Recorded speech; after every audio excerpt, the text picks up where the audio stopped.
Hi అండి. ఈ blouse piece చూసారా? పీస్ అనేది చాలా చిన్నగా ఉంది. అలాగే ఒకవైపు పెద్ద బార్డర్, ఒకవైపు చిన్న బార్డర్ వచ్చింది. ఇలా వచ్చినప్పుడు మనం హ్యాండ్స్ అనేవి ఏదో ఒక సైడ్ మాత్రమే కట్ చేసుకోవాలి కదా! అయితే ఈ కస్టమర్ వచ్చేసి చాలా పెద్ద సైజ్ అనమాట. వాళ్ళకి ఈ విధంగా ఒకే సైడ్ హ్యాండ్స్ అనేది కట్ చేస్తే చాలా అతుకైతే పడుతుంది చూడండి. ఈ విధంగా అతుకు పడకుండా ఉండాలంటే ఒక టిప్ అయితే చెప్తాను. ఫస్ట్ అయితే దానికున్న లేస్ అయితే విప్పేసి తర్వాత ఇలా పెద్ద బార్డర్ పైన చిన్న బార్డర్ని అయితే ఈ విధంగా సమానంగా వీడియోలో చూపించినట్టుగా ఇలా సెట్ చేసుకోవాలి. ఇలా నీట్గా సెట్ చేసుకున్న తర్వాత దీనిపైన అయితే మనం కట్ చేసుకున్న హ్యాండ్స్ ఇలా పెట్టేసి కట్ చేసుకోవాలి. ఈ విధంగా ఇలా కట్ చేయడం వల్ల ఏంటంటే హ్యాండ్స్కి రెండు వైపులా కూడా చిన్న బార్డరే వస్తుంది, పెద్ద బార్డర్ అయితే రాదనమాట.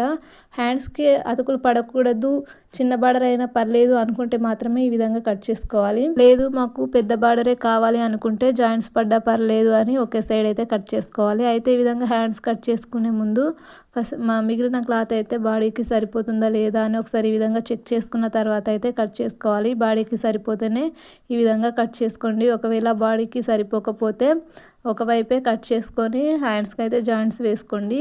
ఈ టిప్ మీకు యూస్ఫుల్ అనిపిస్తే తప్పకుండా లైక్ చేయండి. అలాగే ఛానల్ని సబ్స్క్రైబ్ చేసుకోండి. Thank you.